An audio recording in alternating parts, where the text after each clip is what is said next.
And greetings. Happy Wednesday. Welcome to the Steve Deace Show here live and on demand on BlazeTV, radio, and podcast. I am Steve Deace. He's Todd Erzin, and he is Aaron McIntyre. It is Desmond Howard Heisman Trophy Throwback Day here on Throwback Jersey Week. Todd, your thoughts?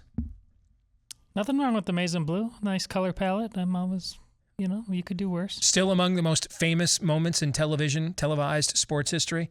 Desmond striking the pose, right? At least you have the memories, because, well, let's not go down that road. I've had actually pretty good memories. I mean, I that's for the winningest program of all time. You're going to need them. Coming off the... You're going to need them. Yeah, coming off winning the Big Ten championship and smoking you guys in your own crib. We did that. Smoked you guys, too. Positive. Yeah, we've had the better program since that post. Is sick and tired of bickering Badger and Wolverine fans. How's that for running up the middle there? I like it. I like it. Anytime you had to play the history card, you already lost the argument. But anyway, you just played the history card. It was just last year, and then you had to go back previous to that. Desmond Howard. And since there is no other You're future wearing year, the history card. Since there is no other future year, the history card. That's actually contemporary. What happened last year is the most current thing. You're wearing the history card. See, I was intending to completely segue this into I said maize and blue. Zelensky, and you had to just give me, I said the color palette was touching. Snotty bat. Now I know why you guys think this way. I'm with you. See? I got your back. Finally.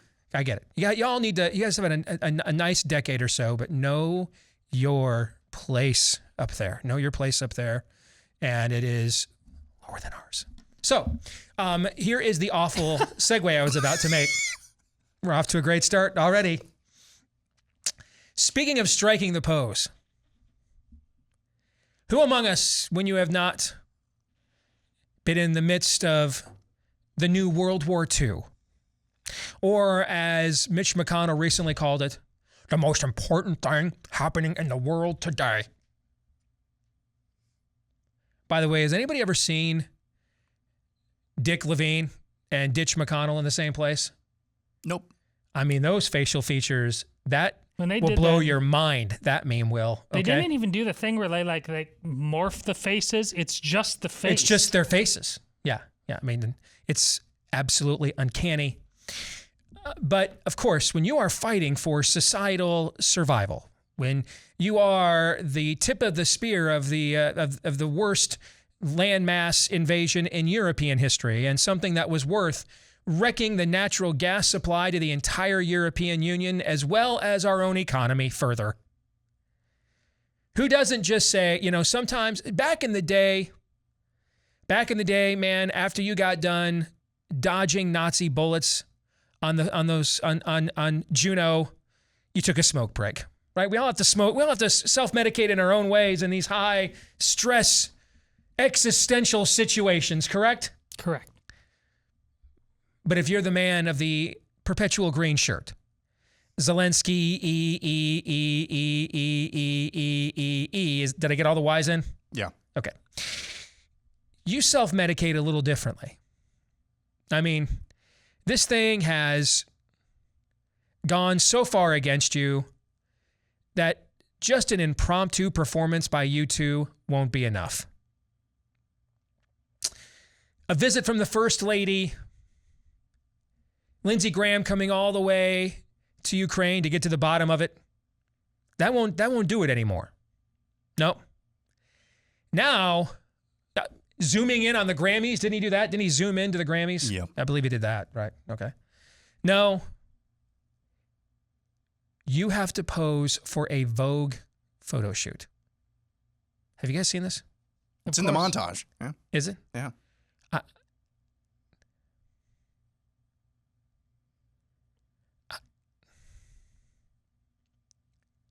How did Ted Cruz vote for this? How did he vote for this? Some of you may say, well, Steve, you should ask him. I would like to and have tried. I get no reply, which always tells me that's because there's no good answer. Whenever I ask a question and get no reply to the people I know and know well, it's always because, always, well, I guess there's a 1% chance their phone just blew up on them and they never saw it. The other 99% chance is there is no good answer. And so down the memory hole we go.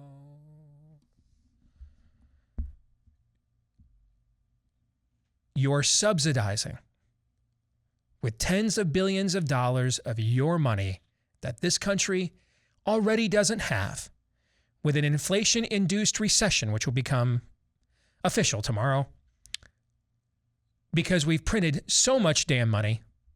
At least the first time we did it, as terrible as it was over COVID, at least we bought ourselves off, as terrible and stupid as that was. At least we did that. At least we bribed our own people. Now you're doing it for whatever reason, because, I don't know, Ted Cruz and a bunch of guys watched Rocky IV last month and heard Russia and 70 billion. Here we are. You're subsidizing Vogue photo shoots. I'm sure we have sent a very strong message to the Chi-Coms. I'm sure right now that they are really rethinking their world hegemony plans. Oh no, not the United States. We don't want to wake the sleeping giant. They might subsidize our Vogue photo shoot. They might send over the Charge and the Light and the Loafers Brigade. Whatever will we do? Not the androgyny army.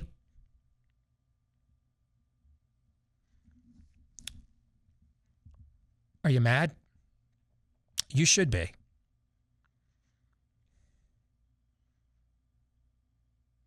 And then just go on taking it, because that's what we do.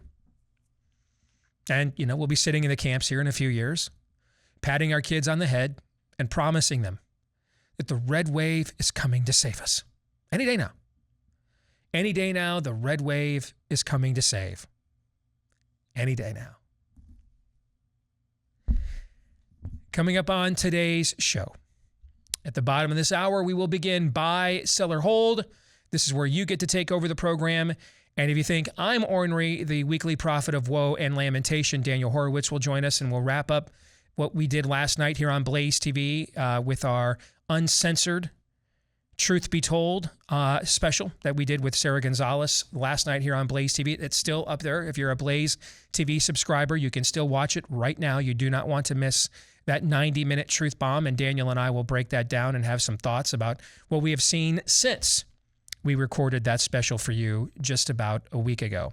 Before we move on, though, let me remind you about our friends over at Bonner Private Wines, because they do have a hand in making and distributing some of the best red wines in the world, from Malbec grapes that are from deep in the Andes Mountains, from families that have been doing this for a couple of centuries. It's not some corporate vineyard, and they're not loaded with chemicals and additives. It's real red wine that goes really good with whatever you want to eat, particularly with red meat this time of year. If you want to try them right now, you can get half off the retail price and half off the shipping when you go to bonnerprivatewines.com/Steve. Again, that's bonnerprivatewines.com/Steve. You don't need a promo code. Just go to the website. bonnerprivatewines.com/Steve. And now it is time for Aaron to let us know what happened while we were away. I am Kamala Harris. My pronouns are she and her. I am a woman sitting at the table wearing a blue suit. My name's Aaron. I'm wearing a shirt. I'm 29 years old.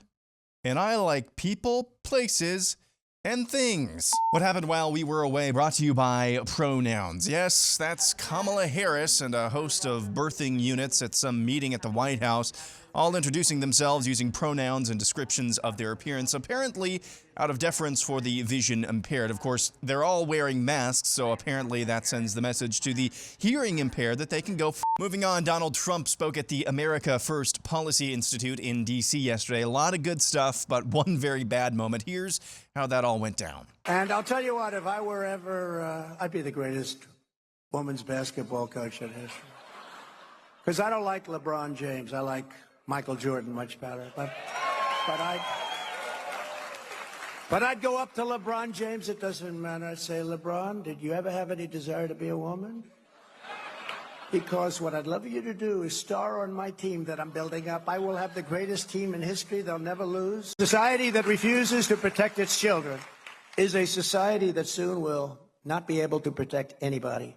This is a hallmark of cultural and social decay against which we should fight back very hard and very soon. We don't have time to wait years to do this. The sickos who are pushing sexual content in kindergartens or providing puberty blockers to young children who have no idea what a puberty blocker is. Neither do I, by the way. Neither do most of the people in the audience as you smile. Let's just say they're not good, are not just engaged in acts of depravity. In many cases, they are breaking the law, and they should be held fully accountable. Everything this corrupt establishment is doing to me is all about preserving their power and control over the American people. They want to damage you in any form, but they really want to damage me so I can no longer go back to work for you. You execute a drug dealer and you'll save 500 lives because they kill on average 500 people. Abolish all COVID mandates and lockdowns and rehire every patriot who was fired from the military with an apology to them and give them their back pay that they've been looking for. Fauci, I used to listen to Fauci, and whatever he said, I did the opposite. I came out very good. The Washington Post is reporting the Department of Justice is indeed investigating Trump's actions during and around January 6th, 2021, so it begins. A new CNN SSRS Research 2024 GOP primary poll shows Republican voters prefer someone else over Donald Trump by a 55 to 45 margin. That same poll shows 75% of Democrat voters want someone else than Joe Biden in 2024 as well. SSRS is a C-rated pollster at 538. Judicial Watch received a trove of documents from the Food and Drug Administration via a FOIA request, which show big pharma companies like Pfizer and Janssen pressured top officials at the FDA to ram through their emergency approvals for the COVID jabs and speed up timelines in a way that, quote, make no sense. According to sources, Chief Justice John Roberts privately lobbied his fellow justices to uphold Roe v. Wade up to the last minute that it was overturned last month. Those same sources also say Justice Kavanaugh was Roberts' prime target. Matt Gaetz, your thoughts? Is it safe to say that based off of your comments, you're suggesting that these women at these abortion rallies are ugly and overweight? Yes. What do you say to people who think that those comments are offensive? Be offended. Mm-hmm. Meanwhile, in Ukraine, here's Ukrainian President Vladimir Zelensky and his wife posing in a photo shoot for Vogue magazine amid bombed-out wreckage. The streaming service Hulu, which is run by Disney, drew the ire of Democrats for like half a day over their decision not to allow Democrat midterm advertisements regarding matters like baby killing, gun grabbing, and January 6th.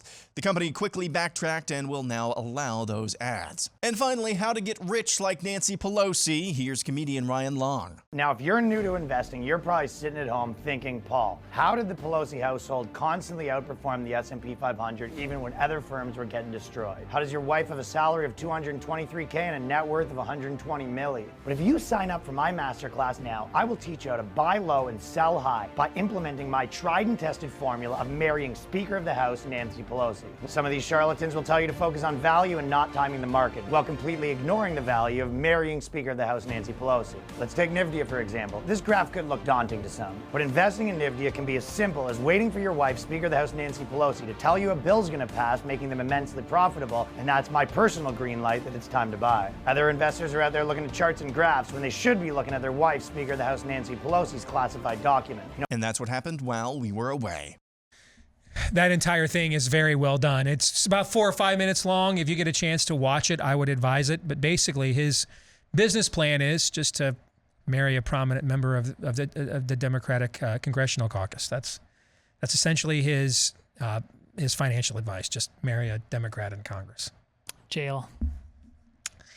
Which is a great segue to, if that's not an option for you, might I suggest that you take advantage of what has been the traditional means of hedging your wealth against government-induced inflation or other government schemes to debase currencies as well as depreciate your values. And that's where our friends over at Bullion Max come in. They have been around for a long time, and they've got an A+ rating from the Better Business Bureau as well. And they want to help you to diversify into gold and silver right now, where their values are back where they were the last time we had a recession. All right. So if you want to get started, you can get Bullion Max's Silver Starter Kit right now at employee pricing. Just go to bullionmax.com/Steve. That's bullionmax.com/Steve. And the kit includes 5 of the most desirable silver products to invest in, including the Silver American Eagle. And you can get it all for employee pricing. They can't offer it any more inexpensive than that. But because of how good this deal is, they limit it to just 1 per household, please. So get yours now at bullionmax.com/Steve. All right, let us go to the montage. And I want to talk about Trump's speech yesterday at the America First Policy Institute. So for those of you that don't know what that is and you're not involved in the minutia of politics, and frankly, I'm not as involved as I used to be, because I just think my time is better spent trying to radicalize you than just cover the system. But I do think that this is important to understand. There is right now a split in Trump world. And you have the MAGA wing and you have the Jared Kushner wing. And the America First Policy Institute is the Jared Kushner technocratic, Brooke Rollins, let criminals out of jail so you're not racist wing. Okay? And you have a lot of people that are in the true MAGA wing, the Peter Navarros, for example, who are openly and publicly urging Trump to not even speak to this group or give them the time of day, hoping they would die on the vine. I think that's a very healthy development, actually.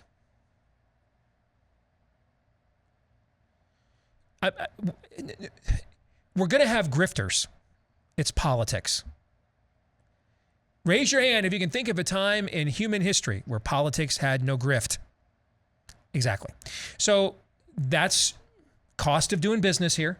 Okay. That's what government, how it operates east of Eden, man. All right. We're going to have grifters. That's unavoidable. The question is, do you have enough integrity in your ranks to confront those grifters? And what you're seeing for all of the talk, and I originally had these fears too going back 6 years ago, for all the talk that this is just all cultic and Trump can say and do whatever he wants, every politician has a base of people like that. Frankly, every person with any public notoriety has a base of people like that. That being, I mean, some of you send me emails where you're like, I think you might agree with me more than me. All right, that's part of having any kind of public persona. You can't avoid it. That's the human condition. But there is, despite the strength of Trump's personality and the notion that he demands complete and total loyalty and fealty, like some kind of South American dictator, actually within the movement that he's a symbol of, I've actually seen more critical thinking and willingness to confront your own ranks than I have ever seen on the right, actually. So I think that discourse is healthy. At the very least, you've put the Kushner wing on blast and let them know you know who they are and you're not going to roll over for them again if there is a Trump 2.0 in 2024. Much of the speech that he did give yesterday, I thought was very positive. It was clear it was an intent to lay out a vision for a Trump 2024. We'll get into that more this week during the roundtable. That'll be one of our issues on Friday, and we'll look at it more in depth then. But I liked a lot of the terms that he used. I like referring to groomers as sickos. I think that kind of language is needed in order to clearly label and confront the street level, molecular level of evil that we're up against. So, I mean, I thought much of it was very effective and clearly demonstrated that as much as probably anybody other than, say, Ron DeSantis, he knows what time it is. But there was something problematic there, and it was in Aaron's montage. He did not go against Anthony Fauci the entire time. That's just complete gaslighting. And I know a lot of you don't care when he gaslights them because they gaslight you all the time too, and so you're like, turnabout is fair play. We can argue and discuss that, you know? I mean, are you Rahab gaslighting the Canaanites that you don't know where the Hebrew spies are, or are you becoming like that which you oppose, right? I mean, those are all worthwhile conversations to have, except that's not what's happening here. He's gaslighting not them, you. He's gaslighting you. That is not what occurred there. It really wasn't until late in the process when he got out of the hospital after beating COVID that he actually got on full time for the rest of the campaign, the messaging that he should have been on from about June on.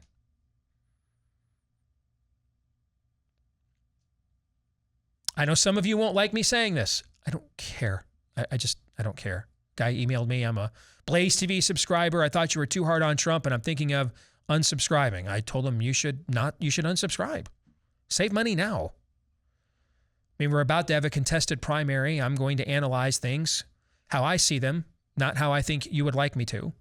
And I mean, if your continued patronage of BlazeTV comes down to whether you agree with a particular level of criticism, I'm willing to lobby it, whom you adore, you should actually unsubscribe now. Like, don't pay us like another year of money to then just get pissed off and do it later. Save the money now. Quit now. Back out now. We got like 500,000 subscribers. We can lose like a few of you. It's all right. Don't hurt us. Just quit now.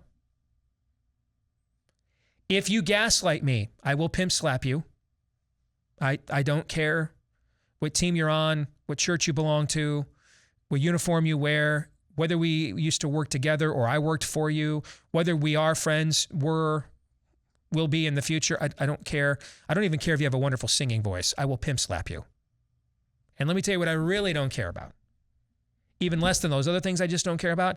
I really don't care how many of your adoring followers will be offended by my pimp slapping of you. I really only care if it's a justifiable pimp slapping.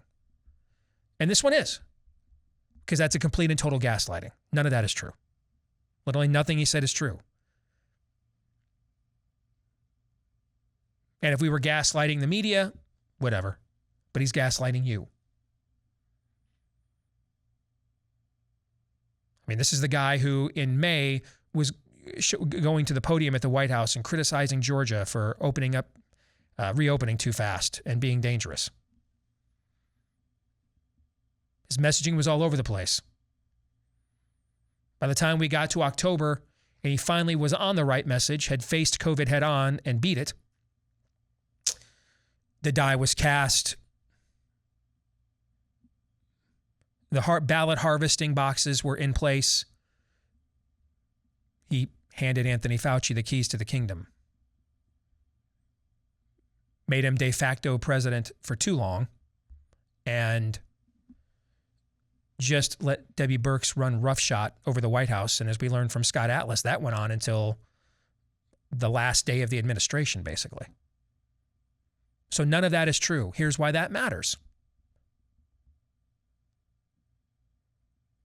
It matters because he cares what you think.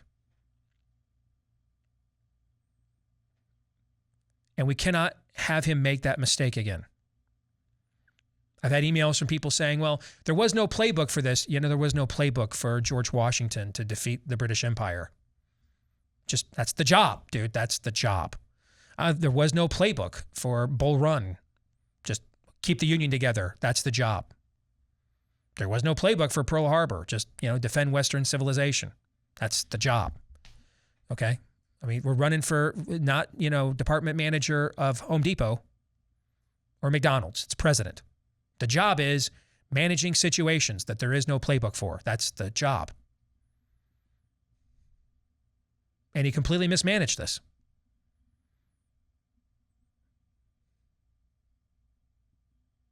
And the likelihood that he will mismanage another calamity in the future goes up if he's not called into account for this. And I'm going to trust your adults. And you can be every bit as excited as you currently are about another Trump run and undoing the steal that they did the last time, which I firmly believe they did.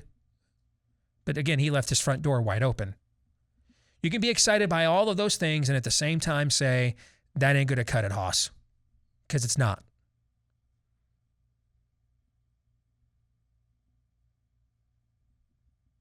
As we go more and more into lockdowns and how dangerous they were, he signed off on those. The inflation that you're getting crushed with right now, he signed off on the start of it. with the COVID bailouts and the stimulus packages. So I don't care about your feelings. I'm not sure if I've made that clear enough to you. But we're going to have a contested primary pretty much all of next year. So just prepare yourselves now. It's not that I'm lazy when it comes to your feelings. It's that I don't care. I really just don't care. Like, at all. I don't. He's gaslighting you. Don't let him get away with it. Even though the other 95% of what he said, I went somewhere from, yeah, that's okay, to I really like that. But the other 5% there, whew, that's a doozy we're still paying for, man. And don't let your conservative media gaslight you either. Like, I wouldn't trust a CNN poll unless I was confident the spirit of George Washington was actually running their numbers. I mean, it would take something like that. Like, I wouldn't even cite it. I wouldn't care. You know, Aaron, when's the last time you had a CNN poll in your montage? Maybe never. Maybe never. Yeah. So, I mean, we don't care. But there's a lot of our peers today that are pointing out that 75% of Democrats would like a different nominee in 2024. Well, 55% of Republicans would like a different nominee in 2024 too. I've noticed a lot of them have left that one out. Have you noticed that? I have. Yeah, I've left. No, I mean, it seems to me if you're going to cite one side of that, cite them both. We cannot become a side where we are scared of the truth ourselves.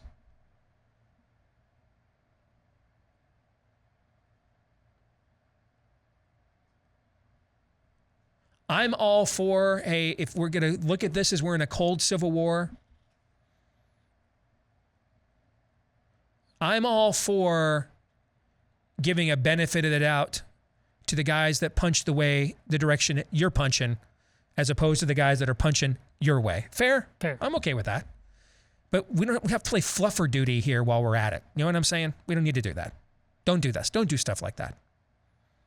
There's a lot of people in our industry right now that are just, you know, getting their jollies off on that CNN poll, but just not reporting the other half to you. Now, maybe you want that. I'm thinking most of this audience is a no on that, because we would have so exhausted you by now. If that's you, you wouldn't have hung out long enough to just sustain us on a daily basis. But the reality is, I mean, it's this graphic Tammy Bruce put out a month ago that Trump's the most popular politician in America. That's kind of true, but his negatives were also like overall his net favorable was like -7 or -11. You know, I mean, we don't have to lie to ourselves. We just don't. And I promise you, we're not going to get anywhere or preserve anything by lying to ourselves. I promise you that's the case.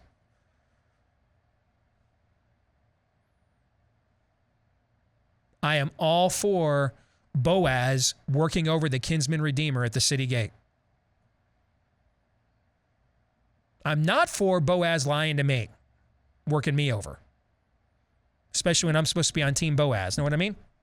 Don't gaslight ourselves. We don't have to do that. Don't fluff for duty for any of these people. Even the ones you like, especially the ones you like. Especially the ones you like. Don't. It's part of the reason why we got into this mess. We did that for too long. And ended up doing it for 20 years for George W. Bush, John McCain, and Mitt Romney, and here we are. The worst thing you can do for Donald Trump is kiss his ass. That's the worst thing. If there's something that Trump has consistently shown he respects from the very beginning, it is strength. But kissing his ass is actually how you get nothing. He might say nice things about you, but he gives the people who kiss his ass nothing. It's the people who show him strength. That's what he respects. So show him that. And you have the strength because he cares what you think, and he doesn't get the revenge that he's probably owed without all of you. Buy, sell, or hold is next. So are you waking up in the morning feeling like, man, I just did not get enough sleep? Well, I invite you to try a simple bedtime routine that can work like a charm. All it takes is a glass of water and 2 safe and natural magnesium breakthrough capsules 30 minutes before hitting the pillow from our friends over at Buy Optimizers.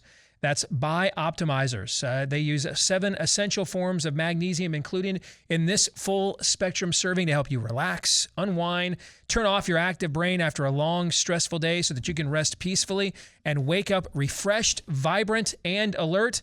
Magnesium Breakthrough has become a household name over the years because of that reputation. Just recently, the company released their 4th upgraded formulation that works even better than before, and it's a simple, cost-effective solution that they invite you to try for a limited time right now at Bioptimizers. They're the makers of Magnesium Breakthrough, and they're also offering additional bonus gifts to the next 1,000 customers or while supplies last. That includes free bottles of their digestive health products, including their powerful digestive enzymes and their patented probiotic that also helps to alleviate heartburn, acid reflux, and more. So that means you're getting free products to try that will support your digestive system throughout the day as well. So if you want to take advantage of this, simply go to Mag Breakthrough, Mag as in magnesium, magbreakthrough.com/Steve and enter Steve to activate this exclusive limited time offer. Remember, this offer is only available at this special access website, magbreakthrough.com/Steve. That's magbreakthrough.com/Steve. Let's get to buy, sell, or hold. This is where Aaron, with help from you in the audience, of course, presents, or buy, sell, or Lindsay, I should say, presents to Todd and I whatever is on your mind, from predictions to statements to prophecies. Todd, you and I will decide, are we going to buy that? Are we going to sell that? Maybe even offer up why we made the choice that we did. Once per episode, we are permitted to go with a Lindsay. But if you do that for any reason other than how did this lame topic even get onto the show, you will have to hold Lindsay all the way to the bottom. Todd, you ready to go? Yes. Okay. You're ready to hold Lindsay to the No, bottom? I was. Oh, that's why I okay, changed my answer, because okay. then he said, "Are you ready to go?" So I was like, "I'm ready to go." All right. Okay. We'll begin with the college football submission. Ray says massive TV contracts for at least the Big Ten and SEC will result in collective bargaining and players' unions in college football. Buy. And that'll happen within the next 5 years. I don't know that it'll be a full-fledged union. I think it'll at least be some form of representation, because you're also now into the old Ed O'Bannon thing with using people's likenesses to bring back video games and everything else.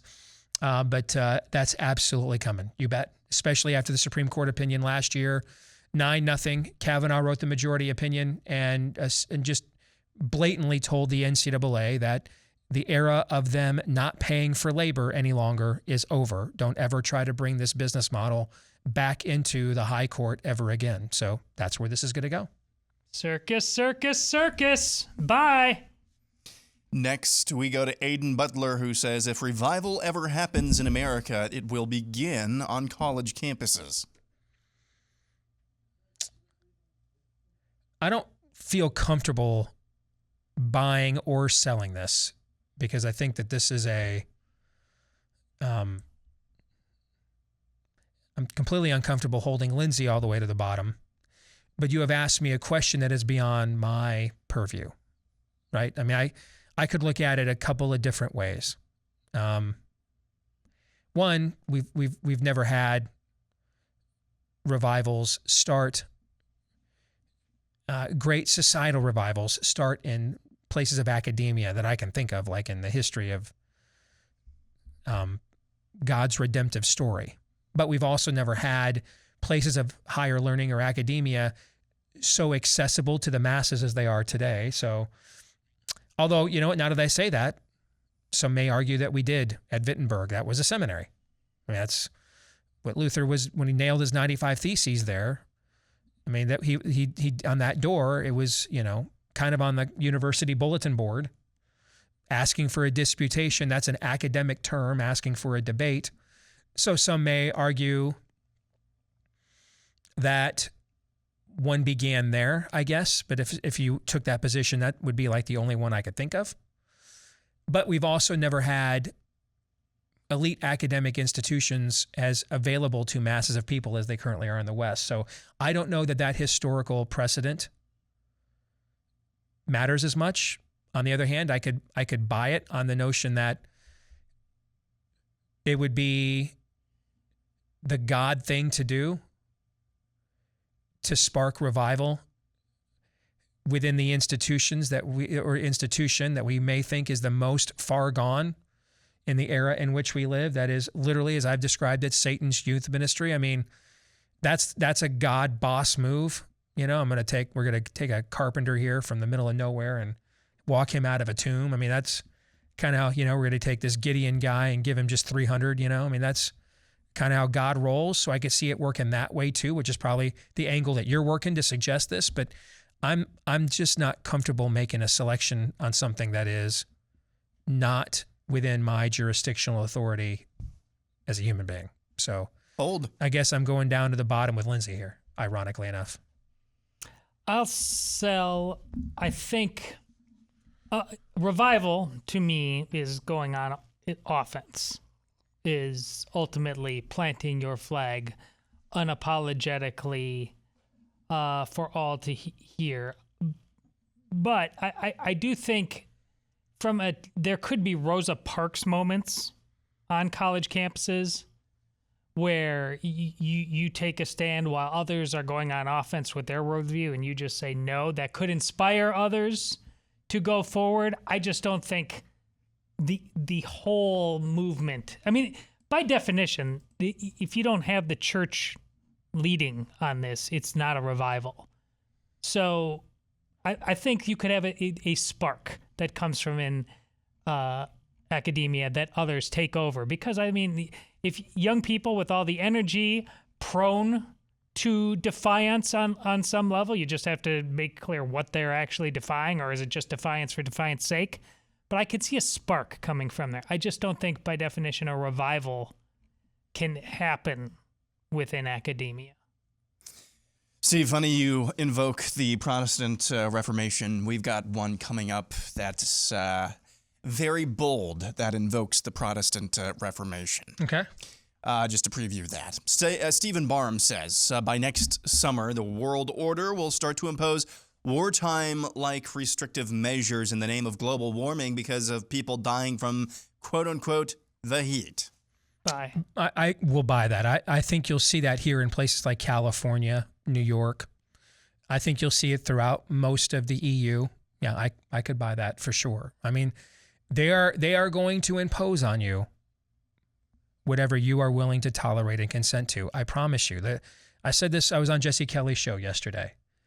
The guardrails of America's political duopoly, where there was, you know, like with baseball has its unwritten rules that, you know, frustrate the casual fan quite a bit, but also kind of kept the peace for a long time. You know, when you got a guy on a mound 60 feet, 6 inches away with a deadly weapon in his hand that he can throw at 100 miles an hour at somebody's head, you kind of got to have some laws of the jungle, right? In order for, you know, things not to get out of hand and people's tempers to get lost and some really bad stuff might happen, right? You know what I'm saying? Yeah. Right. We had that in America politically with this duopoly for a long time.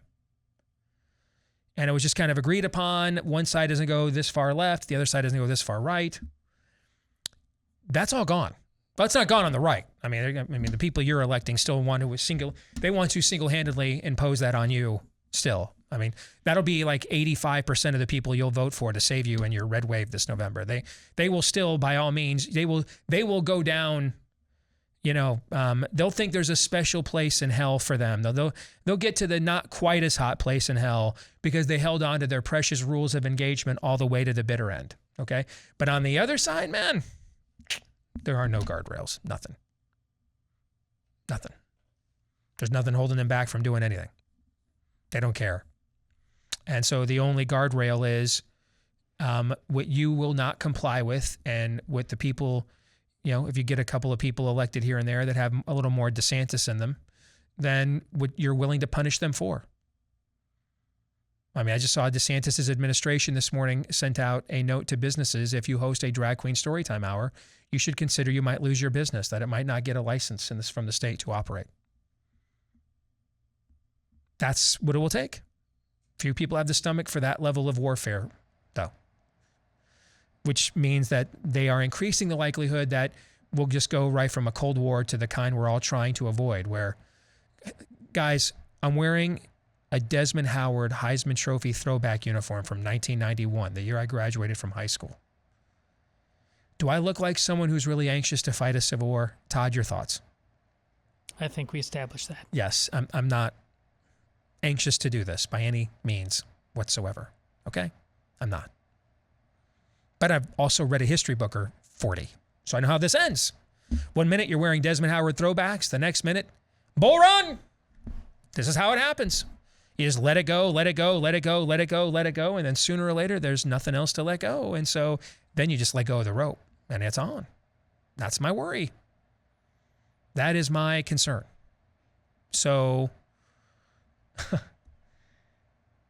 they will do to us whatever we will tolerate and comply with over there. I promise you. Nothing else will hold them back. Nothing. No electoral fears, nothing. It's just a matter of, will enough of us comply with it? And then will there not be, will it, because here's the thing. It is still very difficult to impose this stuff. Like, it is not difficult to propose this stuff.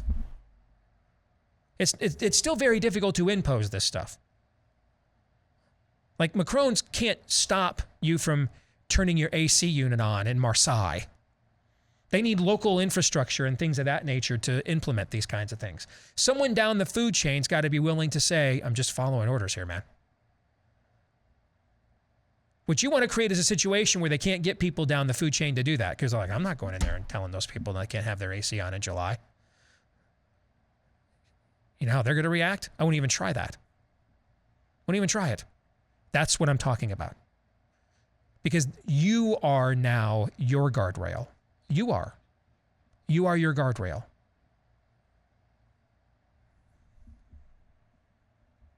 Todd? I bought. Yeah, Okay. absolutely. Air conditioning is probably going.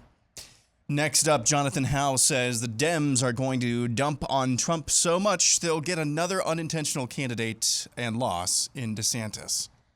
I could see this scenario.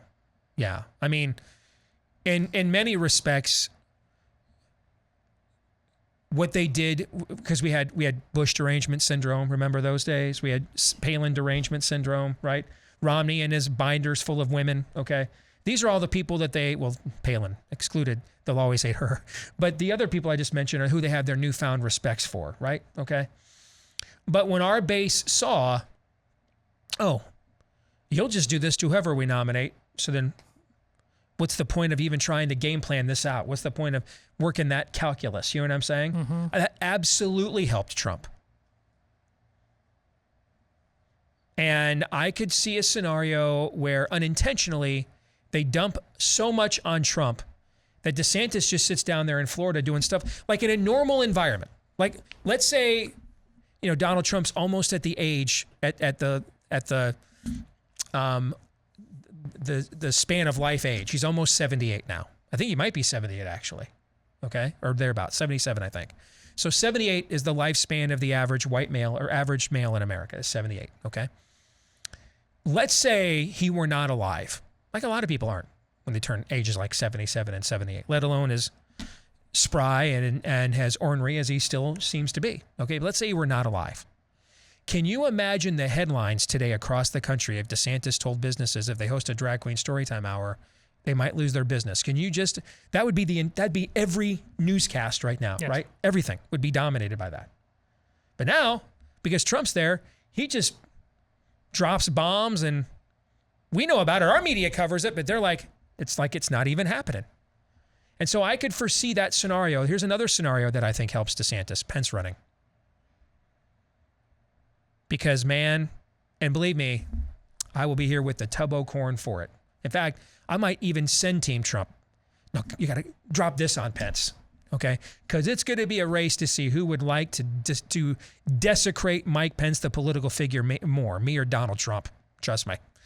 I could see a scenario, though, where Trump becomes so singularly, especially early in the primary, like the first one or two TV debates, and maybe by that point, Pence is so destroyed he just gets out. But especially like in the first one or two TV debates, couldn't you see the Pence and Trump stuff get so uncomfortable and awkward and heated that DeSantis is just kind of doing his own thing over there? Yes. And making a direct appeal to Republican primary voters. So in general, I do think the Trump distraction helps DeSantis and keep in mind, I've said this many times, you would not have Ron DeSantis without Donald Trump. Wouldn't exist. Whether we can agree or disagree whether DeSantis is the fulfillment of what you hoped for in Trump or would be better than Trump, or you still don't think he's proven enough and want you some Trump, it's not debatable that there would be no Ron DeSantis without Donald Trump.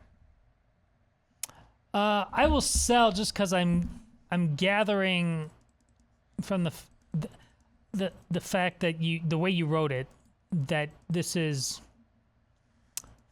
a boomerang coming back and hitting the Democrats. And I don't think they think that way anymore because of what they learned with Donald Trump. They felt the boomerang with Donald Trump that first time. They thought they were playing the system came back and played them. But this goes to what Steve said earlier in another question about the guardrails being gone. They don't care. They don't care about winning or losing this election. They don't care about Trump or DeSantis. They will destroy no matter what. Again, until there are real consequences beyond elections, and I'm talking jail and things like that, they don't care. They feel they win either way. And I think if I'm misinterpreting what you said, I apologize. But I'm gathering that you just seems like you see a win in there. I'm supporting. I mean, I definitely support DeSantis. I'm part of that, whatever, 55% or whatever that would prefer it be him. But I don't automatically see this as the win you see it do. You're just implying a self-own of sorts on the Democrats. This is not 2015 and 2016 anymore. Okay. All right, that'll do it for part one of Buy, Sell, or Hold. We will come back here after the top of the hour and get to part two. And then, of course, we will be joined as well by the one and only prophet of woe and lamentation. Stay tuned for all of that and more next.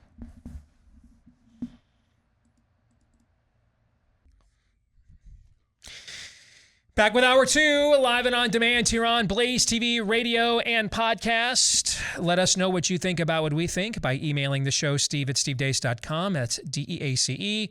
Like us on Facebook, MeWe, Parler, Gab, and you can also follow me at Steve Deace Show on Twitter, Getter, TikTok, and also Instagram. Get clips of the show free of any censorship and free to watch when you go to rumble.com/Steve Deace Show. That's rumble.com/Steve Deace Show. And you can also find me on Truth Social at Real Steve Deace there on Truth Social as well. If you're a podcast listener, thank you so much. You're a big part of our audience. Please, if you've yet to do so, leave us a 5-star review, hit subscribe or follow. Thanks to all of you that have done those things. And if you have a question that you'd like to have us consider for the next Ask Me Anything, drop that into your new 5-star review and you'll go to the front of the line for consideration. So just want to let you know that. And we had a lot of good questions from our 5-star reviews here this past week on our Ask Me Anything. So that was very cool. This portion of the show is brought to you by Blaze TV's Patriotic Socks. We've got so many of them to choose from. I just tweeted out a photo of my favorite pair. It's Klaus Schwab. You would eat the bugs. All right. But just about any patriotic flavor, snark that you want to indulge in, we've got some very cool patriotic socks for you and more swag as well, drink covers and more. There's the Klaus Schwab. You will eat the bugs socks. Those are my favorite ones. All right. Order your limited edition patriotic socks today when you go to blazesocks.com. That's blazesocks.com. All of them 100% pro-American and American made. And if you use the promo code DACESOCKS, you'll get 20% off your purchase. Promo code DACESOCKS to get 20% off your purchase when you go to blazesocks.com today. Let us continue on. Our weekly prophet of woe and lamentation will be joining us here at the bottom of the hour. But let's continue on until then with part two of Buy, Sell, or Hold. Our next submission comes from OG Thor, who says the Kyler Murray contract not only highlights the sad state of the NFL, but also the sad state of American manhood. All right. Bye. We're all going to buy this, so let me play devil's advocate for just a second, okay? Okay. To see if there's anything to make anything. Just a background, so for those who haven't heard, Kyler Murray is the starting quarterback for the Arizona Cardinals. He just got signed to a $250 million contract.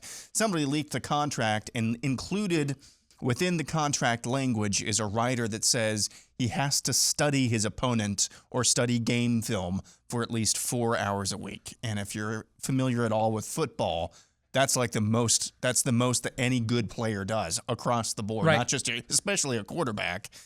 Instead of playing video games. Instead of playing video games. I mean, that language, that's what it actually says. Instead of playing video games. All right. So I just want to make sure we're checking ourselves here, okay? Because we all reflexively agree on this. We were even just mocking it on and off the air yesterday, right? Okay. I just want to make sure we check ourselves and there's nothing generational here. Fair? If the Oakland Raiders had put into Kenny Stabler's contract in 1976 or 1977, that we want to make sure that you're sober and not hungover before we go into a film session in practice. And they put that in his contract. Because if you know anything about the snake back in the day, legendary, like Dean Martin-esque, legendary figure in the NFL party scene. Fair? Yeah. I mean, not even a secret. It was open and legendary. I mean, we're talking hangover kind of stuff, all right? Like North Dallas 40, is kind of about that era and based on players like himself, for example, and Biletnikoff and all those guys. So if the Oakland Raiders of John Madden back in the day and Al Davis got together for Kenny Stabler's new deal, 76, 77 in that era, and said to him, hey, we're going to make you the highest paid quarterback in the NFL. But, I mean, we got to have language in the contract that you can't show up anymore hungover to film sessions. You got to set the example here. All right? As long as you can handle your business as a man and enjoy the swinging 70s, you know, and you get enough Bloody Marys and mimosas in you that at 8 o'clock the next morning you're ready to work, not our business. That's yours. But when you come in here hungover and it's clear that you're not paying attention to film study and setting a terrible example, it becomes the rest of our business. All right? Is that equivalent to what was done here with Kyler Murray? I think so, but I don't necessarily. So, but my criticism is of Kyler Murray. So, I mean, the fact that, the fact that somebody put in language that's very, very common. So I think you can make that analogous. I just don't think it's addressing the fundamental issue that Kyler Murray is a man boy. But if we were doing this show in 1977, would we not say Kenny Stabler's a man boy? You can't show up to work hungover, man. Come on, grow up. Would we have said the same thing about that? Depending on what his performance was. Okay. Right? You've said this yourself about like if things that you can get away with when you're winning, you can't get away with when you're losing. So I think that's the issue. So, but and there's been some issues with Kyler in the past. Yes, there has. Yeah. But it sounds like you think there's at least some situational equivalence here. Oh, I do. I think actually that's a good. Okay. Next up. Well, but that's not the issue. I mean, not leaving it there, right? I mean, this is ridiculous. I thought the case you were going to make is, while I situationally get the analogy you're making, Steve, the vice being pursued here is a still somewhat manly pursuit, meaning it might be it's an indulgence of masculinity, right? It's an unhealthy indulgence of it. It's an out-of-control variation of it. But what Kyler Murray here is doing is social media, video games. Yeah, it's the kind of stuff that stifles those masculine masculine instincts. That? That's what I thought you were going to say. Well, no. I mean, I know these guys burn steam off by, like I said, if you show up and you want to play video games every once in a while, I don't care. I think this guy is a proven selfish little brat. I mean, he gave up on his team last year. I think this is what drives me. If I do have a criticism, he did the whole thing. I removed all my team logo stuff from Instagram. That's kind of like the new temper tantrum. This is why in this case in the NFL, it's really the same thing as college football. Nothing ever changes, is because what you don't put in there, what you refuse to do, because you'll think it's embarrassing for you some reason. Instead, people will say finally, but you just don't get that yet. There are clauses in every contract that are. What sometimes they're called morality what else are they called, Steve? Where you fail to do your duty, due diligence. You're talking about like moral turpitude and stuff like that. Yes, thank you. Yep. They cover a lot of different things, but we don't believe in moral turpitude anymore in general. So why doesn't say, Kyler Murray, I know how much money you make, but here's what's going to happen. We're going to bench you and embarrass you publicly, and maybe you don't care about that at all. But this is ridiculous. See, that's kind of what they did with this leak, don't you think? That's what needs to happen.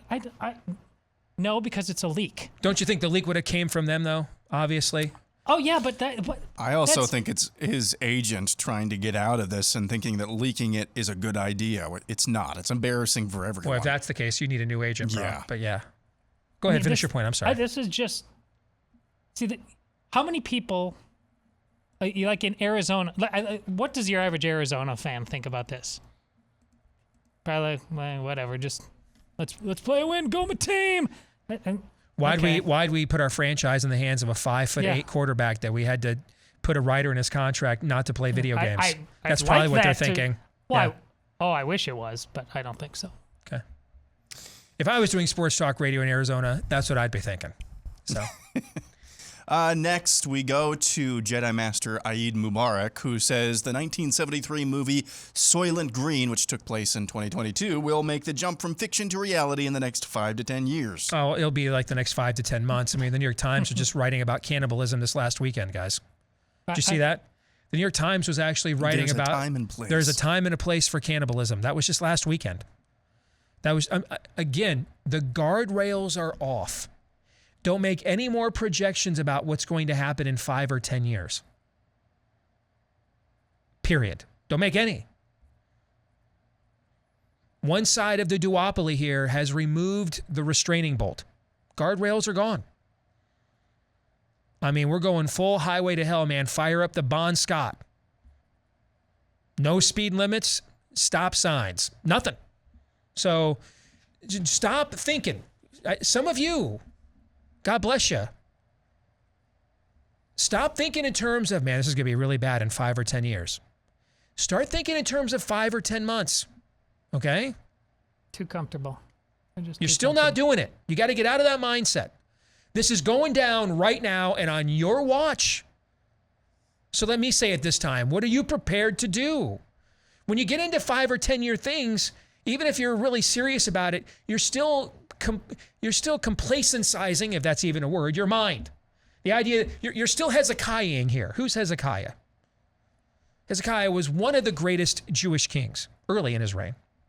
It was said about him that not since Solomon had the Passover been celebrated with the solemnity that and ardor and reverence that Hezekiah brought to the table. By the end of his reign,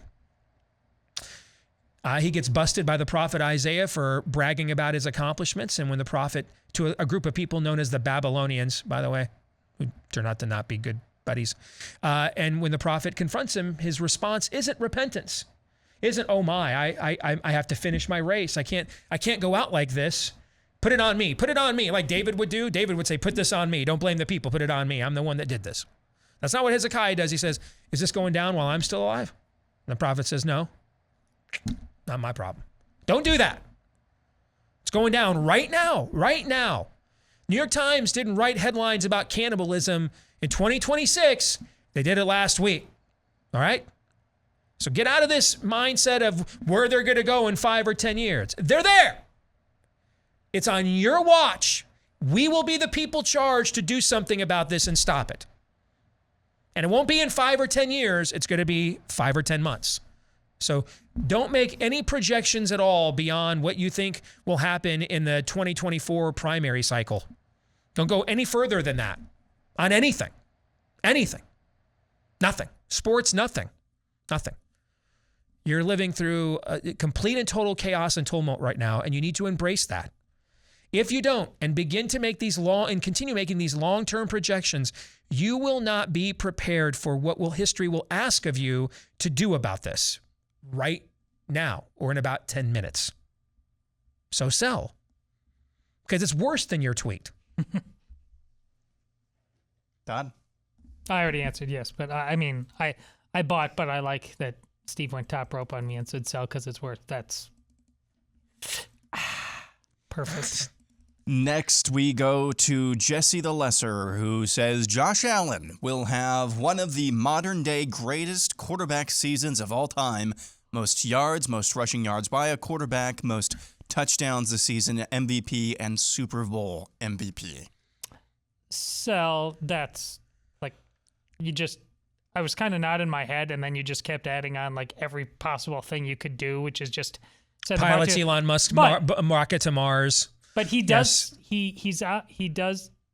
He's kind of right now, and he has some of the same characteristics where Brett Favre did when he was ascendant, and we know the numbers that he put up. So yeah, can I see him grabbing a lot of that? Absolutely. I'll buy for the same reason, because I think that this is actually all achievable for him.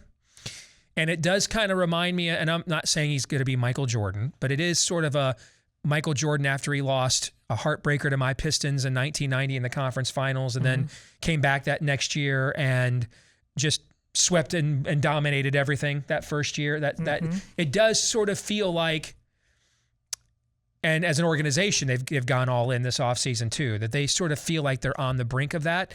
And so, I mean, the odds are that this won't happen because you're asking too much. You're right, Todd. But I do think it's actually feasible that it could, so I'll buy as well. And the thing I like about Josh Allen is any success that is, and there's a lot of them that happen, so I enjoy pointing them out regularly, is a middle finger to the punditry class about what wins and what doesn't, what works and what doesn't.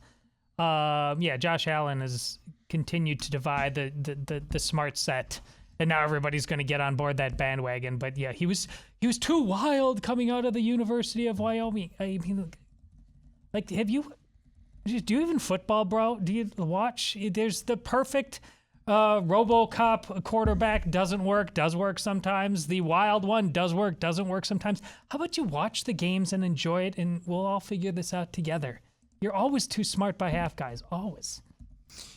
Next is Token White Man, who says, should gas price be manipulated below $3 a gallon and student loan debt forgiven, along with Trump's rhino primary picks and the GOP taking a knee in the culture wars, the red wave will actually be a red trickle? I could foresee that. I think that's possible for two reasons.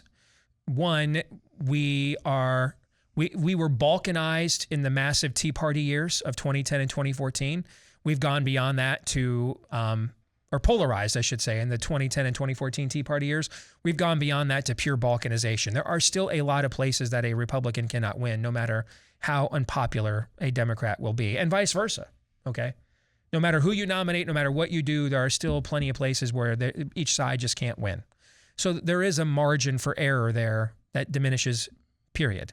Secondly, the Democrats, remember, when Trump came into office in January of 2017, there were fewer Democrats in elected office nationwide than there had been since before the Great Depression. So there were still a lot of swing areas that they could capture, okay? They couldn't go any lower than they already were. They could only go up. It was just going to be a matter of how much up they went. In this case, the Republicans are not in those dire straits that the Democrats were in. I mean, there's a very narrow margin in the House. The Senate is technically a Republican majority of 49 to 48, I think it is, right? Something like that, or I think that's what it is. But then when you throw in Kamala Harris and Bernie Sanders caucusing with Democrats, that gets them to 50, I think is what it is, or 51. It's something like, so technically Republicans have the majority. There's more of them in the Senate right now. It's just that when you throw in Bernie Sanders, and I think there might be another independent, and Kamala can break ties, they can't govern in that body. So there's not as many winnable places for them to newly acquire in this cycle as there were for Democrats in 2018, because the margins are much narrower than they were in 2018. So there really isn't that much Republicans have to do to blow this on some level. I think there are some environments that are kind of bulletproof, like what's going on in Arizona, I think is kind of bulletproof. And it's because if Carrie Lake wins her primary, if Blake Masters wins the primary out there, they are going to run on messages that won't buy into the stuff you're talking about. You see what I'm saying? They won't run on generic Team GOP messages. Ron DeSantis is bulletproof. He's not running on any of these. He's not running on any of this stuff. And he'll run against it if he has to. But there are still, in a lot of places like where we live, in Iowa and around the country, in a lot of red states, where they will be caught up in kind of if Team GOP does a full meltdown here, and they won't have the message to differentiate themselves from that, so they could get caught up in that. So I do think that this is possible. I do. I don't think there's anything Democrats can do to retain the House. I don't. But I certainly think they could retain control of the Senate. So I'll buy. I agree with everything Steve said, but I will sell because I think that the problem, as Steve said, is the people, and the people are going to toggle back to Republicans because they feel betrayed, and it was not supposed to get this bad when it's actually, it was a guarantee it was going to get this bad if you thought even remotely deeply about your vote for Biden and Democrats post-Trump after watching what they did. So I just think we are on that automatic pilot with the people, which is why it will be as much of a red wave as it can really possibly to be holding out because of crazy voices in my head that there is a 15-20% chance that it does turn out to be what Steve said. Next up is Bryce Burke, taking note of a couple more MLB players who are not making an appearance with their team for road games at Toronto because of Canada's vax mandate. Buy, sell, or hold. Major League Baseball will announce players like this, unvaxxed, have gotten the shot, actually, to avoid superstar players missing playoff games if they go play playoff games in Toronto. So they're going to lie. Yeah. So, but I love, pray that the Toronto Blue Jays stay in the playoff race because of this. I want this action. Agree. I don't think that will happen. Because you get into liability issues and things with that nature, okay, and the players' union and everything else. Yeah, and the Royals, while that was interesting, there was 10 players on a bad team. This is like the number 3 and the number 4 hitter on this team. Yeah. Okay, this is fascinating. So so I will sell that will happen. But I want the circumstance, the general circumstance you're talking about. That friction, I absolutely do want. You bet. Before we continue on, a reminder about our friends over at Real Estate Agents I Trust in these unprecedented times. Bing. Make sure you do not go into an uncertain real estate market. What do I mean by uncertain? Well, right now we have fewer new mortgages being written than we did after the 2008 housing bubble. That's pretty uncertain, okay? So before you go in, if you're like, I've got to relocate for a job, or I've got a loved one's home to sell because they're maybe going into a retirement community or what have you, or you just like, okay, I finally listened to Deace and Daniel and I got to get the hell out of this blue state. Whatever the reason is, make sure you get an agent that can help you navigate this process all the way through with a proven track record of success. There's a reason why we've got thousands of agents waiting to be listed in this referral, because we're vetting them, right, to make sure they're worthy of being listed. Go to realestateagentsitrust.com. The process is simple. Just go there and provide us with some basic info, and then our team will contact you to make an introduction to one of our preferred agents when you go to realestateagentsitrust.com. Next up is the Mary Mocker of Malevolence, who says, when the demons, aliens land, they will preach spirit of the age doctrine and become the physical embodiment of their God or lack thereof, and set in motion the end of days written in Revelations. I asked for bold submissions this week. So we go, ancient aliens has been the chief heresy all along. Yeah. So, because most of that is focused on the origins of humanity, right?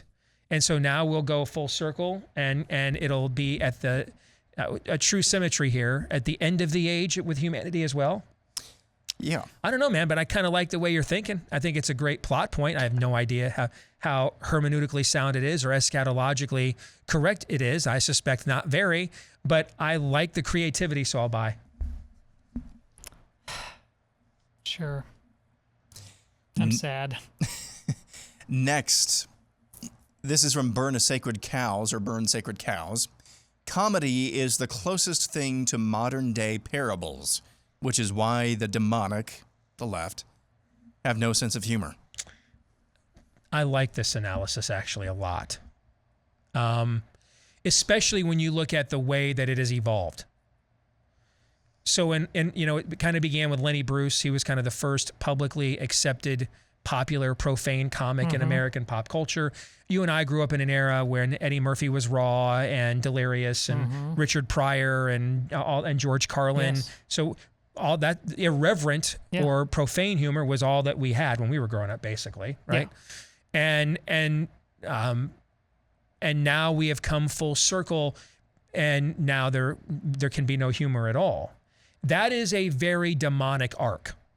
First, convince you to unhinge yourself. Convince you to remove yourself from moral restraints. You'll be freer. You can be more honest. You can be you, right? So that was the period we saw how comedy evolved in the 60s, 70s, from the 60s to the 90s. Free yourself of moral restraints. And so there were absolutely none. And then when you're freed of all moral restraints, the demonic realm comes back to you and says, here is your new moral restraints. Yeah. Yes, because it's not about your freedom. It's about freeing you up for your eventual bondage. Yeah. So here's your new moral restraint. You actually can't be funny by telling the truth about anything at all. I love this. Who is this? Yeah. Burn Sacred Cows. This is one of the smartest we've had in a while here. And we've been on a pretty good run with smart suggestions, but this one is particularly insightful. Well done there, brother. That's smart.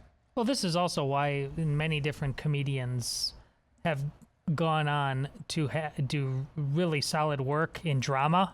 I mean, and as zany as Robin Williams is because they get, I mean, the whole point of their comedy, even at its zaniest, was to get to this place of core truths, and they transfer them on into drama in ways that other people just can't reach.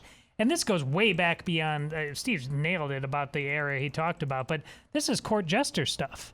The court jester there was to entertain the king, and he could make jokes about just about anybody. But as soon as he makes a joke about the king, the very next day I said, oh, why do you have a different court jester there? Because that court jester just made fun about you, and he just lost his head. And that's what comedians are doing. It was okay for a while. It was a Joker. It was all part of the plan. Right. But now, I mean, there's what? No, Dave Chappelle? I don't think you know what time it is, Dave Chappelle. What are you doing? You're supposed to be on the reservation because the state has become the king. Dave Chappelle should just change his name to Donald Trump at this point. Yeah. Yeah, that's true. Next up, Tom Dearling has a nice list, I think. This is a hard list, but I think he does a pretty good job. Mount Rushmore of 80s headbanging rock intros, no particular order. Okay. Welcome to the Jungle. Oh, absolutely. That's that. Here's the thing. This is an impossible list, so it's bad if there's something you think that doesn't belong there. Because we could come up with 20 songs that belong there, right? Okay. So, bye. You bet. Crazy Train. Oh, absolutely. Yes. I mean, it took me weeks to master that on Guitar Hero back in the day. That Randy Rhoads riff there. It's phenomenal. You bet. Yeah. You Shook Me All Night Long by AC/DC. This is the one I'm like, there's like other AC/DC songs that I would probably put above that. This is the first song they actually wrote together when Brian Johnson joined the band. And he wrote it. They performed. They most of the song today. They nailed it in a day or two. And then they asked him, "Hey, what do you think of this song?" And he goes, "I think this might be the greatest rock song of all time." And they were like, "It's your first song, bro. Ease up a little bit here, okay?" But yeah, I mean, I agree that you could pick 15 AC/DC songs, but no one could go wrong picking that one. Yeah. And Jump by Van Halen. Except it's with the synth guitar and everything, okay. I mean, it wasn't their number one song. I don't, you know what? I'm going to sell on that. As much, I love the song, but it's not, Running with the Devil or Panama. It's a synthesizer song, So I'm not sure that I think it's a headbanger. I think it's a great song. I just don't think it's a headbanger. Yeah, I'm really glad to have Van Halen on the list, but This feels like, yeah, we got to sell. And Running with the Devil would have been in the 70s, but Panama, which is Van Halen, the best song they ever did in my view, that's in the 80s. Not a bad list though. No, fun. And I'm okay if you disagree with me on Jump. I mean, like I said, it was the biggest hit the band ever had. So, all right, here's what we're gonna do. I'm going to read this next submission. This is the one that I teased earlier. This is from Matt Sisk. I don't want either of you to even react. Blank faces. We'll answer this to lead off the overtime bonus buy seller. Oh, so we're teasing it. I like it. Matt Okay. Sisk says, today's woke, nihilistic, demonic society is a direct result and logical conclusion of the Protestant Revolution.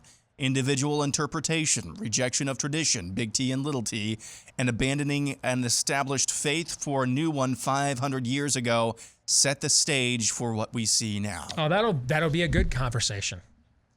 So yeah, this is why you gotta subscribe to Blaze TV, get the overtime. And there's no way that'll be had in about the 90 seconds we have left in this segment. So that's it. All right, so if you want to make sure you don't miss that today, Blaze TV, well, we may end up killing ourselves by the time we get to the end of that one. All right. So blazetv.com/Deace, that's where you can go to become a discounted subscriber to Blaze TV today. Find out if Todd and I end up harming each other. All right. While he goes Huguenot and I go Puritan. All right. Over at blazetv.com/Deace. I know you're looking forward to that. Yeah, but I can't go Huguenot. That's a Protestant thing. Oh, that's right. Why did I think that was a Catholic thing?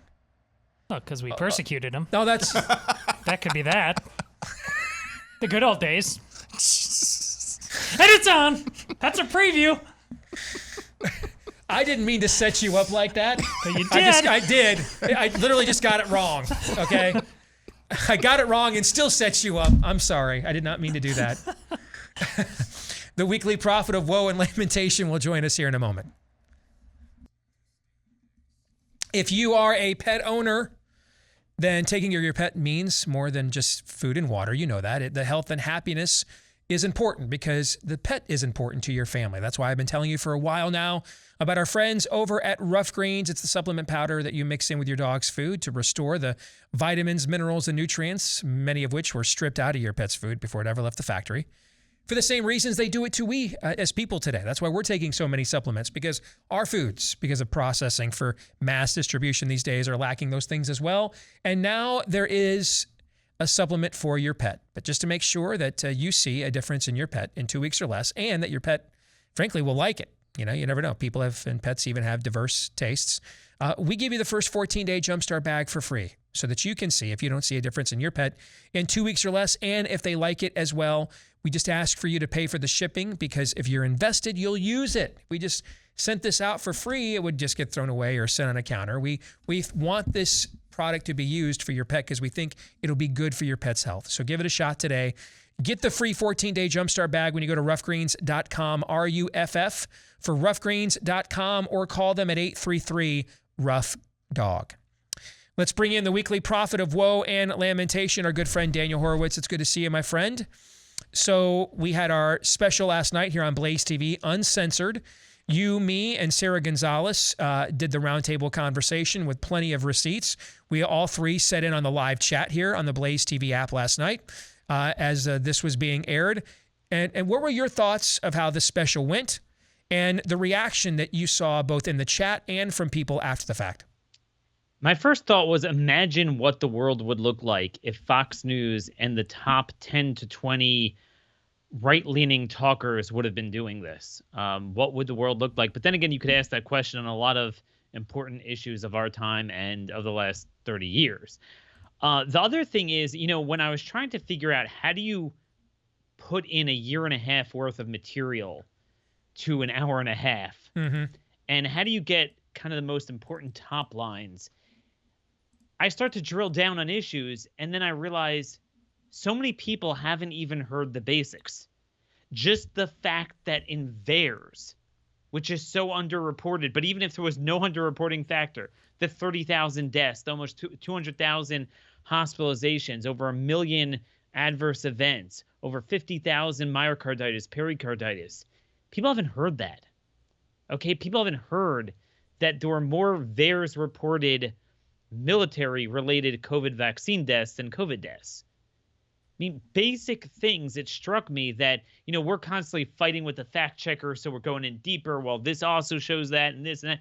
Most people haven't even heard the basics, and we're a year and a half into it. But it was great to know. Sometimes it seems like we're just speaking into the abyss. It's truly empowering. Just like many people feel empowered by our voices, we feel empowered that there are enough people starving for that sort of information. So the entire special is still up on BlazeTV and on the app. It's called Uncensored if you're a BlazeTV subscriber, and you can go there and watch it right when we get done here or anytime you want. So it is still there, and we still invite you to show it to as many members of your family, as many friends as you possibly can. What was the piece of information that we brought to the table last night that you think would be the most surprising to people? Sure. I think it is how early it was known that this is a problem. I think the wide perception, even to the extent that it's leaked out that this thing wasn't working, is that, well, it's the variant kind of knocked it off track. No, this was the information we showed was how the consistency of the safety and efficacy issues were known and had to have been known from day one. And Steve, that's a totally different show than, let's say, hey, it was a rushed experiment. Mm-hmm. Okay, warped speed. Oops, we burnt the piece of toast here. No. You put it all together and it's an all or nothing. Either you see no evil, hear no evil, or if you agree and recognize what we're saying, you would have to come to the conclusion that it wasn't even experimental, which in itself would violate the Nuremberg Code if you don't affirmatively know that it's safe to push it out on people. But no, it wasn't experimental. I mean, maybe there's certain aspects of it that might have surprised people, but the reality is, based on the documentation we have, everything that came to life later on in the subsequent year and a half of its distribution, they saw a microcosm of it, both on the efficacy and safety side, and that's with the original variant, by the way, during the clinical trials in 2020. So in many respects, this special was kind of a televised version of Faucian Bargain, where I took a compilation of a year of the work that we had done on this show and put it into one singular volume that brought us up to the introduction of the vaccines, because they were just being rolled out to the public when we were finishing that book. We didn't really have any real-time data to go by. And so it takes us right up to that point. This special kind of picks up from that point and takes us from, say, March of 2021, when they now start. They were giving them out as soon as December, but it really wasn't until March that it was available to basically everybody to go and get, every adult to go and get. So March of 2021 to right now. And a lot of the indicators that we saw in the data at this time last year are now seeping their way and finding their way into mainstream media, like menstrual cycles and those sorts of things that they threatened us with censorship for pointing out when we saw these indicators in the data last year. Let's move ahead now. What's in the indicators now that they won't be able to lie about a year from now? That will now be the stuff that seeps in. Will it be the fertility stuff, the depopulation stuff? What will it be? All of it. People disappearing, people dead. I mean, I think the depopulation stuff is lower down on the totem pole. As I noted today on my show, the Republicans like to focus on an economic recession. It's always the economy stupid, but it's not. It's humanity stupid. We are going through a human recession. Just like you have contraction in disposable income and GDP and jobs, you have a contraction in humanity. I mean, this is just some of the stuff we have. If you look at the period ending, let's say the 12-week period ending last week, July 15th in the UK, there's 10,153 more deaths than usual that aren't COVID. So if you would take the COVID deaths liberally and subtract it, you get 10,153. That's 11.2% above the 5-year average. It doesn't just happen alone. Wow. I want to give your listeners a sense of what that is. If you take 12 weeks in the UK population and extrapolate for the full year of a full year in the US, that would be about 250,000 deaths in the U.S. for 1 year, which again I've estimated based on the scientists that I've worked with on this, that we're likely in the 300s in terms of vaccine deaths since its implementation over the full year and a half. You go to Alberta, okay? Unknown and ill-defined deaths. So that's a category. It's now the #1 cause of death in 2021. It skyrocketed 57% from the previous year. Now, here's the thing. In raw numbers, typically it's dementia, more recently and historically cardiac, that is the heart attack that's the #1 cause of death. Whatever that #1 cause, in raw numbers in the province of Alberta, hovered around 1,800 a year as the top cause. Unknown and ill-defined deaths not only supplanted that, but in raw numbers, it's 3,362, almost double that. Wow. It's the number of unknown deaths was 1.7 times as much as the COVID deaths in 2021 in Alberta. And again, Steve, if you take the excess deaths, the excess unknown above the previous year, I'm just doing this for back of the envelope, extrapolate it for the U.S. population, which is about 76 times greater, it clocks in for a year at about 200,000. Okay, 200,000. Wow. So just so you could understand that. I mean, you look across everywhere. In Scotland, they're doing an inquiry into this. The UK Telegraph, their health editor, called for an urgent investigation into what is behind this excess mortality. You look at Australia, okay, ABC News Australia.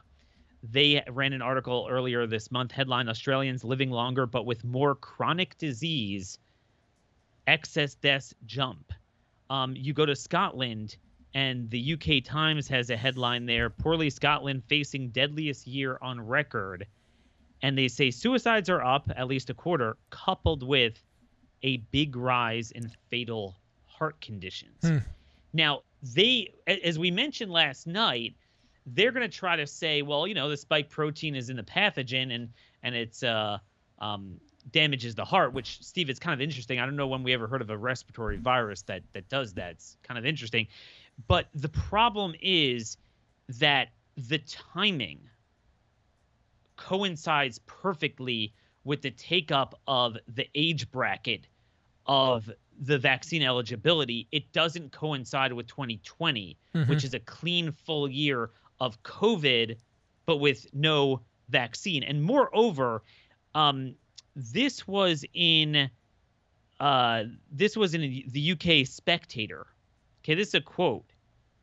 I don't have the quote in front of me, but I do have the data here. At-home deaths. Okay, people dying at home. They make up the largest cohort of the excess deaths. The number of at-home deaths is up 31.5% above the 5-year average, compared with a 12% increase in hospital deaths, or 10% increase in care home deaths. What does that tell you, Steve?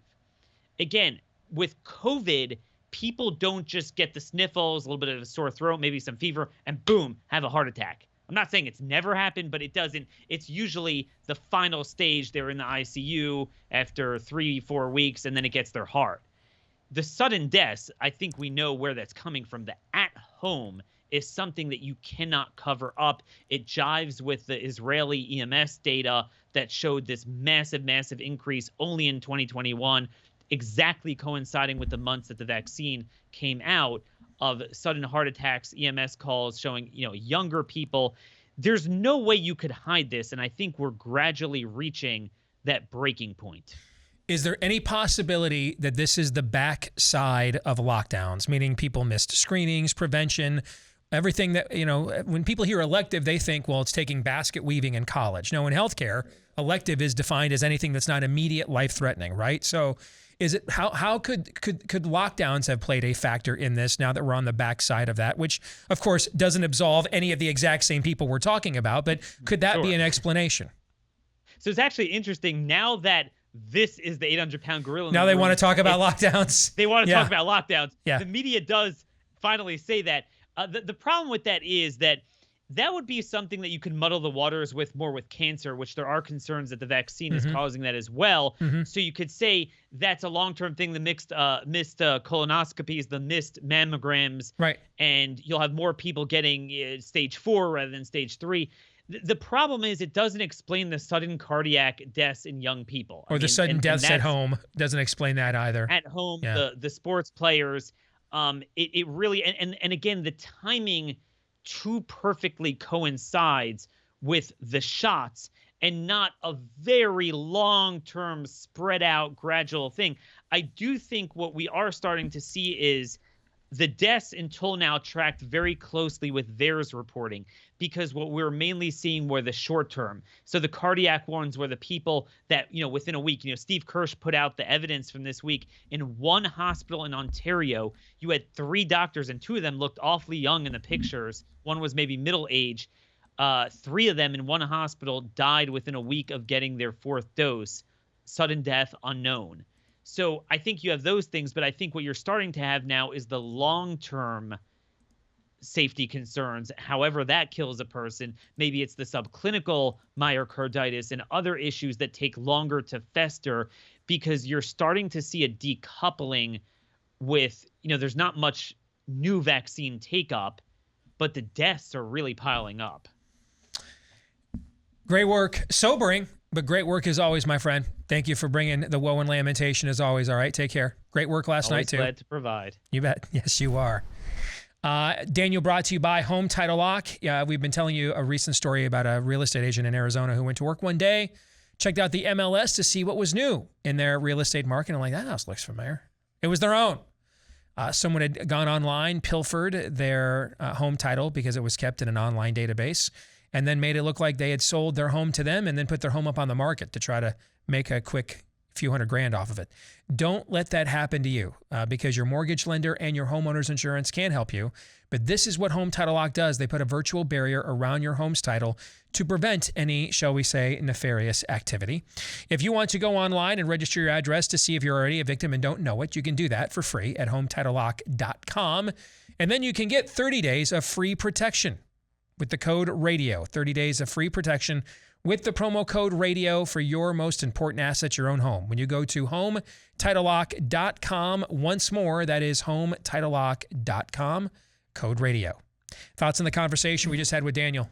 It's amazing the layers of this when you start peeling them back, how this could create a demographic winter. Because we already know about ovaries, testes, etc., things like that. But because of the myocarditis and seemingly prevailing more in men, and this ticking time bomb, what kind of imbalance, similar to post-tragic wars where many men have come by, and the amount of available males to marry, even if biologically both sets of the equation work, what if there's just not enough sets of the equation increasingly to pair bond? Because this thing so wipes out in the next decade. I mean, the casualness with which I know, and we don't do that. We've been trying to wake people up, but still, the casualness with which people still are addressed, just like that hospital story, like 3 doctors people know just died. How is this like not national news at this point? Well, not only is there no good answer to this, it's Aaron's razor, man. I mean, the fact that people have just made their peace with this is appalling. You want to hear something really depressing as well? Yeah. Well, more than that? Yeah. By all means, especially here at the end. If pun intended. Yes. If the same people pushing vaccines or similar people pushing vaccines had basically told the West, hey, if you want to save the planet, we need you to sterilize yourself. Here, take this jab. I think a lot of people would have willingly done it as well. I agree. The longer that this goes, I think millions would do it.